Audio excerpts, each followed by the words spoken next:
I speak to you today as a sinner to sinners, as the beloved of God to God's beloved, as one called to bear witness to those called to bear witness. Amen.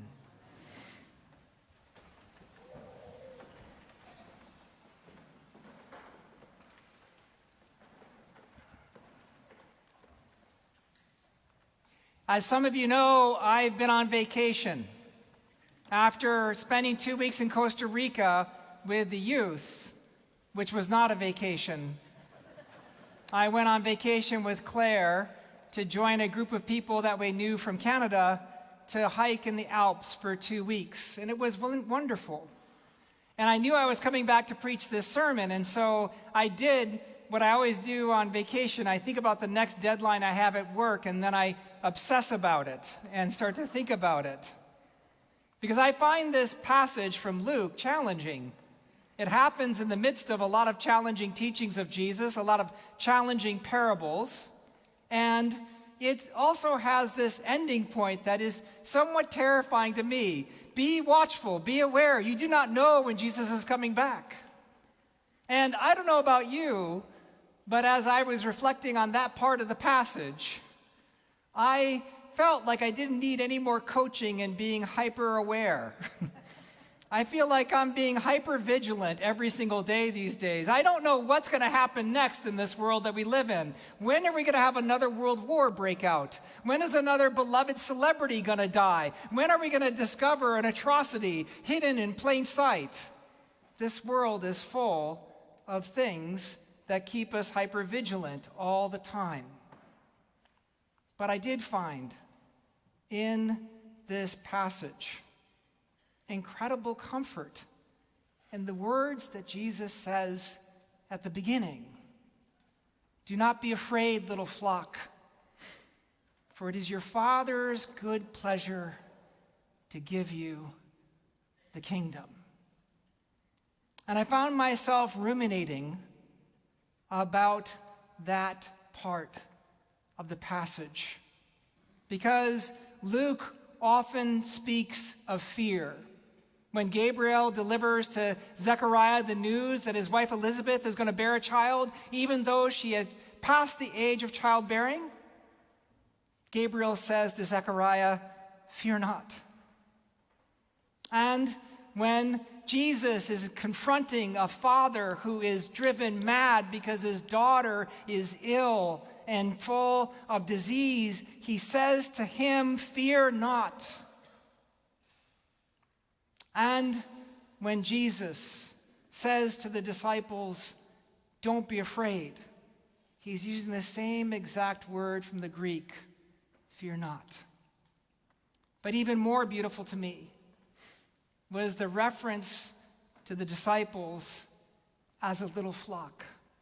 It doesn't happen often in the scriptures, but the people of God are called a flock. And here Jesus uses the diminutive, little flock. Do not be afraid, little flock, for it is your Father's will to give you the kingdom. And I find that deeply comforting, because it recognizes not that we can stop being fearful. Fear is just a human reaction that we have, an emotion that is unavoidable. But we can decide to be fearful and let fear control us, or we can live for hope. And while I was ruminating on this passage, while I was hiking the Alps, I decided to read a book by Martha Nussbaum, a brilliant philosopher, called Monarchy of Fear. She published it in 2018. And she talks about all the ways politicians use fear to control us, to shrink our world. And I would add, the market that we live in constantly fills us with fear of one kind or another to shrink our world. And the response to fear is to practice hope, she says. Because when we are hopeful, we experience a kind of belief that things will be better. Not as we imagine them. Oftentimes, when hopes are fulfilled, it is beyond what we can ask or imagine. But things will be better. And that confidence is critical in any kind of community, Nussbaum argues. And she lists some practices for being hopeful. Happily, she says, going to church is one of those practices, becoming active in your religious community. Why? Because when you are part of a religious community, you engage in a kind of connectivity that increases your world and increases your hope. She says that the arts community, teaching children, for example, music, is a way of expanding your world and filling you with hope.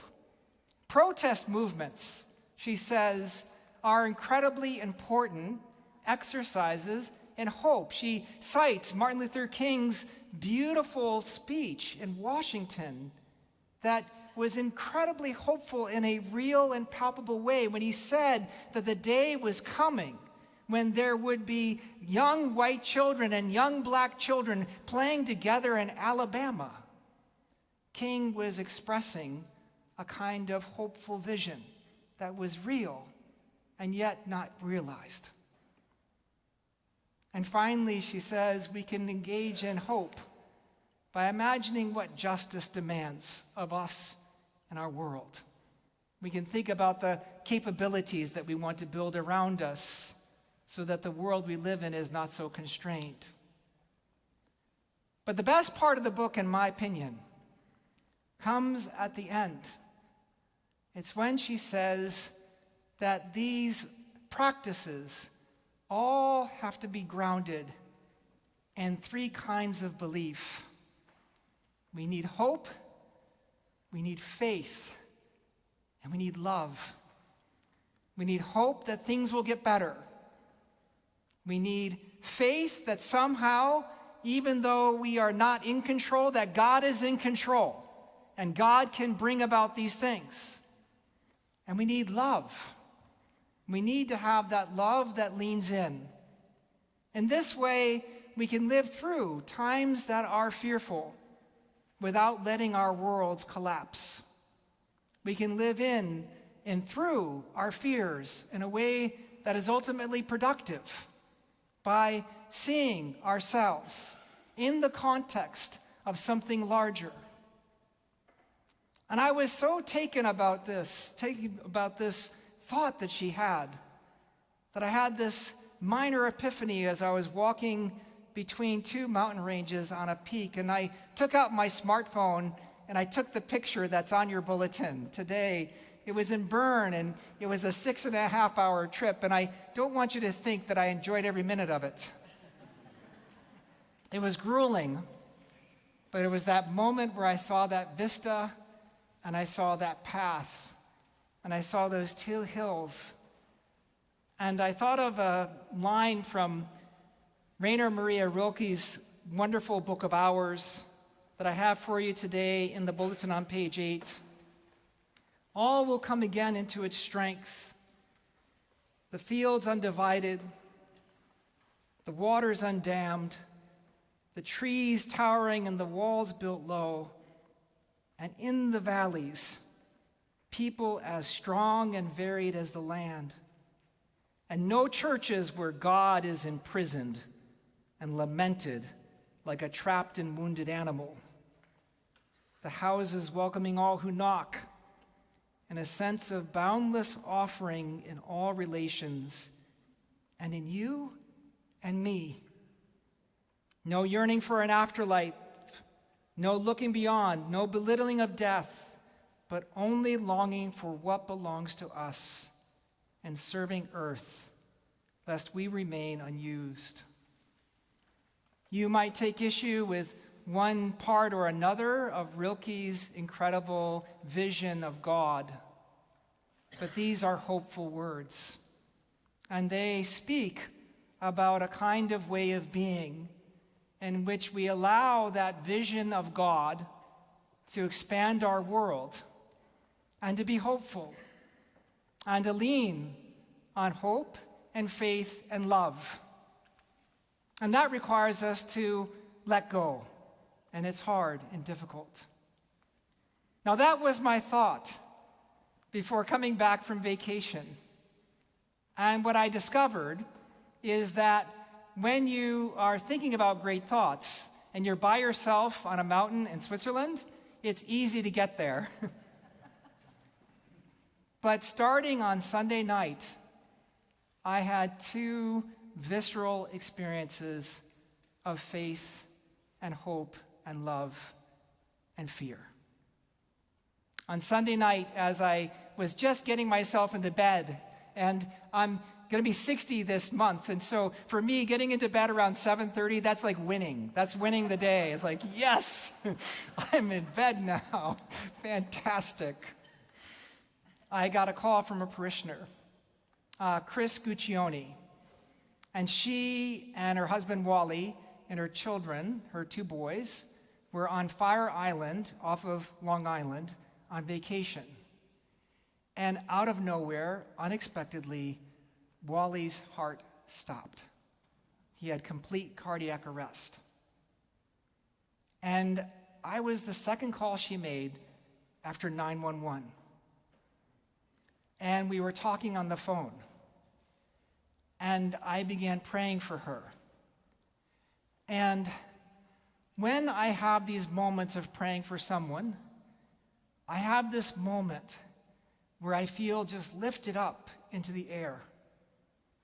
And I feel like I'm swimming in the Spirit. And I see them, and I see where they are. It starts to enter my mind that I start to close the distance and travel to where they are. And I suddenly was there on the beach, and I was walking with her as she was getting Wally into the launch to take him to the mainland, to put him on an ambulance and to get him to a hospital. And she was terrified that Wally was going to die because he hadn't taken a breath or had a heartbeat for several minutes. And when people experience fear, they have typical reactions. They have fight, flight, freeze, or fawn. And I'm really proud of Chris because she fought. She fought for her husband. And she made relationships with the officer that was taking him over to the mainland. And on Monday, when she couldn't sleep anymore, she decided to walk to the hospital to see him, even though she was staying a little bit while away. She fought. And amazingly, she was also surrounded in the midst of that fighting for his life. These instances of faith, hope, and love. It wasn't that her fear disappeared, but she suddenly became aware of all these things.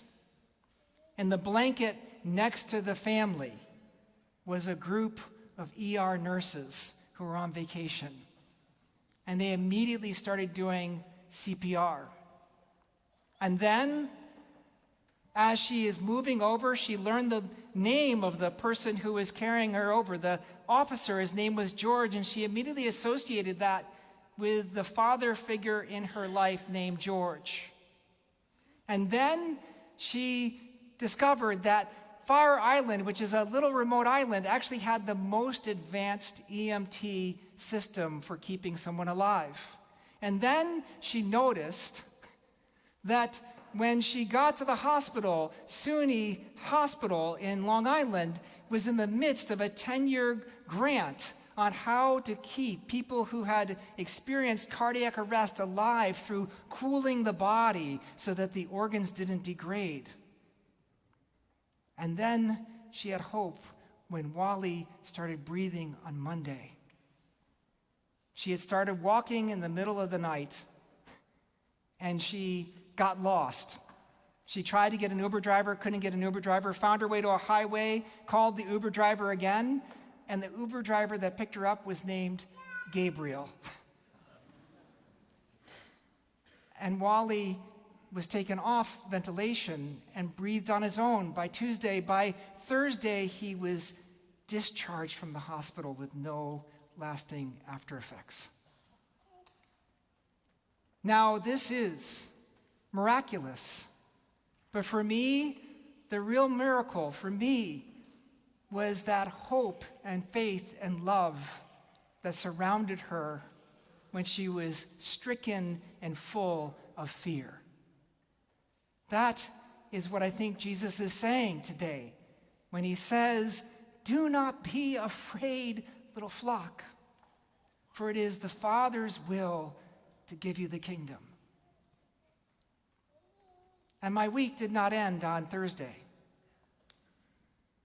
I found another instance of fear and faith and hope and love when I went to see Janice King, who has for the past year struggled with pancreatic cancer. She went into hospice about a year ago, and without any further medical intervention, except for palliative care, she's lived a year with pancreatic cancer. And Janice King is one of the great pillars of this church.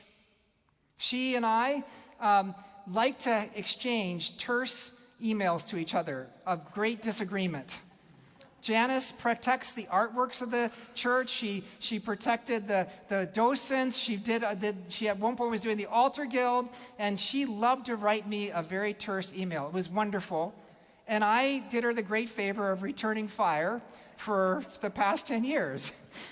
And I went to see her on Thursday. And I walked into her room, and I could tell that she was getting close. And I realized, I love this woman. And I grabbed her hand, and I kissed it. And she said, "Thank you." And we prayed, and I anointed her. And then on Saturday, yesterday, I woke up and again had that moment where I was leaving my feet. And I called Eric Linder, and I said, "Let's go see Jan." And I went in, and as soon as I saw her, I knew that we were close, so I called her children. We gathered together, we did last rites. And 45 minutes later, she died. Her children were terrified, but they were there. And in that moment in which they had to deal with the loss of their mother, their fear did not take the form of fight or flight or freezing or fawning. Their fear became firm. They held their own. They were with their mom. And you could feel the faith, hope, and love in the room. In both instances, there was a choice to be made in the midst of fear to choose hope or faith or love. That is the choice you and I have each day. We have a choice whether to let fear close our world down, or we have a choice to let hope and love and faith make our world larger. We have that choice today, which is why Jesus says, "Do not be afraid, little flock, for it is your Father's will to give you the kingdom." May we enter that kingdom together. Amen.